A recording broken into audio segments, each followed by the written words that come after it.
I got some compliments on my cover picture and my profile picture recently, and someone was asking me how do I do these things. So I figured I'd do a brief tutorial here to show you how to do it. I'll do my profile picture here. This kind of campy, tongue-in-cheek throwback to like the mid 1980s where they would do these kind of composites. Not hard to do whatsoever. And I usually use Photoshop. Photoshop is a great program for this. It's kind of expensive, so to start out, if you're not interested in spending some money, you can actually use a lot of different photo editors online. So I'm going to bring you over here to one called Pixlr, which I've used a couple times before, and it's pretty good. They've got this Pixlr-O-Matic, which is like just like Instagram. Pixlr Express is just kind of a low-level editor. You take a picture and you can like put different borders on it or some text or something. But the editor is the one that you really want to look at. I'm going to open an image from my computer and start with that. So there's the double exposure that I did. I did it by combining these two images here. So we'll start with this one. This set of tools over here is just like the ones that you see in Photoshop. The color is a little different, the symbols are slightly different, but they're all basically the same set of tools. If you click on them in Photoshop, you have a lot of different options that you can do with them, and I haven't really explored all the options you can do here. But also over here you have a navigator to zoom in and zoom out easily. That's helpful. We'll talk about layers in a little bit, and history just shows you what you've done. So up till now I've just opened the image, and as we do more things, you'll see this list kind of grow, and you'll understand why that can be helpful later on. So I just took this picture with my digital camera. I put a black terry cloth towel behind me, and the background, as you can see, looks like a table, like a bath towel. So I kind of want to fix that to give it a better background, and I'm going to do that simply by taking this marquee tool, as they call it, and I'm going to select these parts here and then hit delete, and out it goes. So I'll do that over on this side as well. Hit delete, and boom, it's gone. And I'll take a big chunk out of here, delete, chunk out of here, delete. You know what I can do too? Use this lasso tool, and the lasso tool does the same thing as the marquee tool. But it's freehand, so I can just loop all of this together and then select that. Click to disengage that. I'll go up around, and I'll do the same thing like this, leaving just an outline of my head, and off it goes. Now here's why I do this. Now, this color black here means that's the color of ink that Photoshop or this Pixlr will use. So here's a paint can. So if you press down here, you'll basically pour black paint or black color all over the background. So, and that's what we've got. It's this nice black color. But then there's the outline around my head that you can see is not quite what I want it to be. So what I'm going to do is just take the brush now and do the same thing. The brush size is that cursor that you see. I'm going to increase the brush size. So the diameter, let's go up to 150. Oh, that's even smaller than I want. 200, that's even smaller than I want. I'm going to now slide this. Let's go up to about 350 is fine. Or 340, good enough. And that's the size that I want. The hardness is at 50. This is 100% hardness. You just get this circular brush. 0 hardness, you get this real feathery effect, and hardness is in 50 is somewhere in the middle. And so what I'll do is I'll try that, and I will now just come in here and paint over that other area. Careful.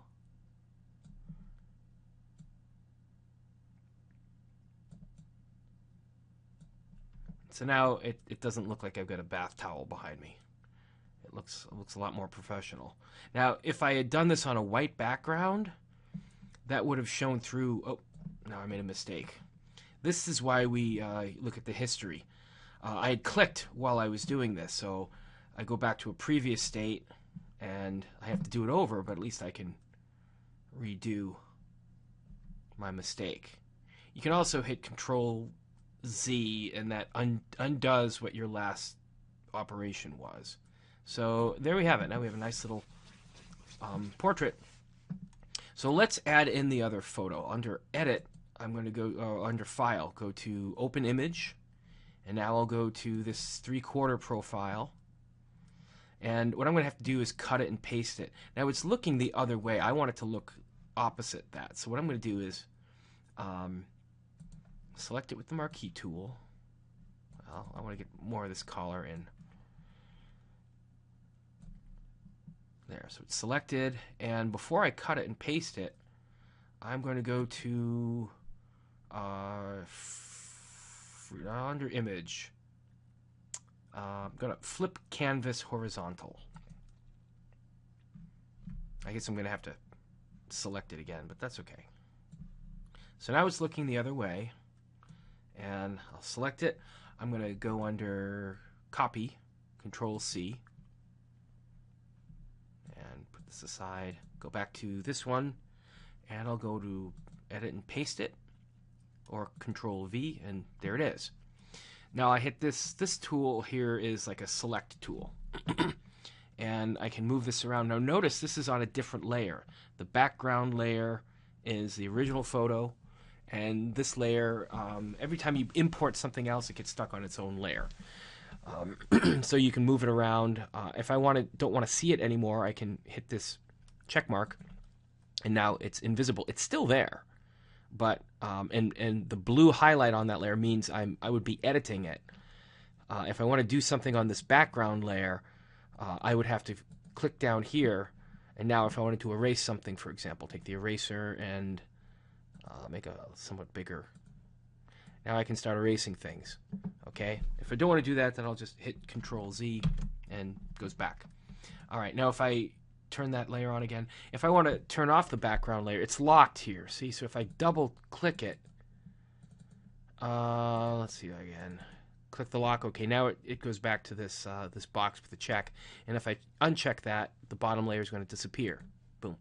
There it is. And that's helpful for me. Now notice I'm still select there. So if I start erasing here, it's going to actually erase this layer that I can't see. So I want to click on this to work on this layer.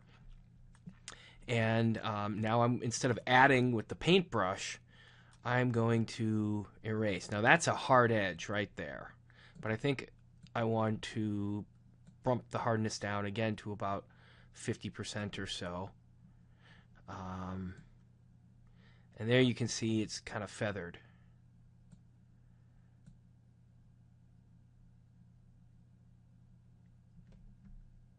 And this will take away some of that terry cloth. I'm also going to bump down the opacity. We'll explain that in a little bit.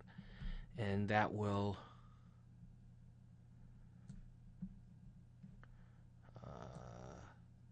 that'll make it this will make it show up nicer on the other background. In fact, it'll blend right in. All right. In fact, I think with this I'm going to go back to my lasso tool.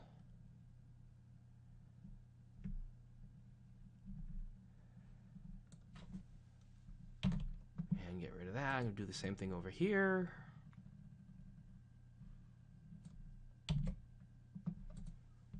All right, go back to the eraser. Oh, redo that.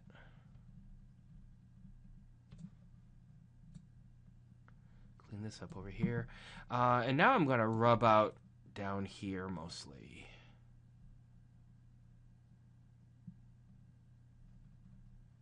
All right. And voila. Now we'll turn on this other layer underneath. And again, I'll go to the move or the select tool. What does it say there? Oh, it's whatever. I'll move it over here. It's too big, obviously, so I want to scale it down. So again, go to Edit to Free Transform, and you hold on to one of these handles here. You press the Shift button down. If I won't push the Shift button, you'll see what happens. If I move it in, then it kind of stretches it out. But as long as I put the Shift button down, it pops back to the original ratio, and it preserves it. So we'll do about that. Now it's too bright, so what I'm going to do is bump down the opacity, how transparent it is. And to do that, you kind of have to click on this thing over here. Oh, apply the changes, yes. Okay, now I go back here. Opacity 100%. If it's 0%, it's invisible. If it's 50%, then it's more kind of like ghost-like. So I can vary that. And I think I'll go down to just about this. That's kind of what I'm going for. I also think I'm going to get rid of some of the other, this other part down here. All right. And so the only other thing I'm going to do here would be to put in a little signature at the bottom. I'll use the text tool. And again, it's going to show up in its own layer when I click on this. But so here I'll make a little text box. And I'm going to put, instead of Olin Mills, that was the name of that national chain of photographers that did so many of those creepy pictures, I'm going to put Odin Hills. Because Olin Mills is still in business and I don't want to get sued. So the problem here is the color is black, and it's black on black, so you can't see it.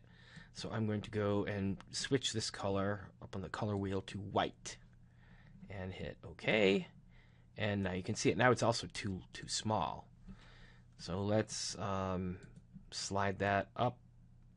I can make it big and then slide it back down again if I want to. And we'll change the style of the text. Actually, no, we're going to change the font itself. And as we slide down here, you can see what it would look like in these various... Oh. That's kind of interesting. There's one that's kind of scripty that I've used before. I think it begins with an S. Sego script. Yeah, I'll use that one. Let's try this. Bold, italic, bold, italic. I think I'll do that. Bold and italic. And that's a bit bigger than I want it to be. It's just a little embellishment, so here, I'll just put it there. And I'll use the select tool again, and I can just kind of put it here in the corner. And all I'm going to do is now I'm going to crop it off. So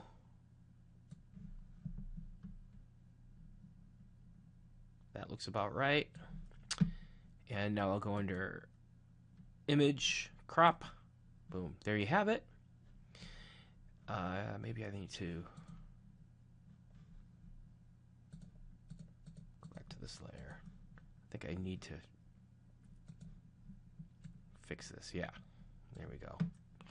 All right. Now all I need to do is save it. Save.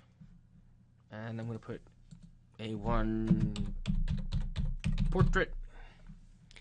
764 kilobytes. I can bump it up. I can bump it down for the quality. And anyway, click OK. There it's saved. And there you have it. That's how you do that particular little effect. So have fun.